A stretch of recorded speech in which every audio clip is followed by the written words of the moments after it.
నమస్తే పీపుల్. ఇవాళ మా ఇంట్లో స్పెషల్ వచ్చేసి చుక్కకూర పచ్చడి ప్రాసెస్ చెప్పేస్తాను చూసేయండి. ఎండుమిర్చి అండ్ పల్లీలు వేయించి గ్రైండ్ చేసుకొని పెట్టుకోవాలి powder.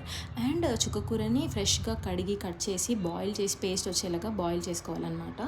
Boiling process next time చూపిస్తాను. డైరెక్ట్ ఇప్పుడు తాలింపు చూపిస్తున్నాను. తాలింపులో ఆనియన్, ఎండుమిర్చి, మనకి ఇష్టమైన పప్పులు వేసేసుకోవడమే. ఆనియన్ కొంచెం ఎక్కువగా ఫ్రై అయ్యేలాగా చూసుకోండి. ఒక 5 మినిట్స్ కుక్ చేసిన తర్వాత ముందుగా గ్రైండ్ చేసి పెట్టుకున్న పౌడర్ని దీంట్లో వేసేసుకొని కలిపేసుకొని ఇంకో 5 మినిట్స్ కుక్ చేసుకుంటే రెడీ అయిపోయినట్టే అండి.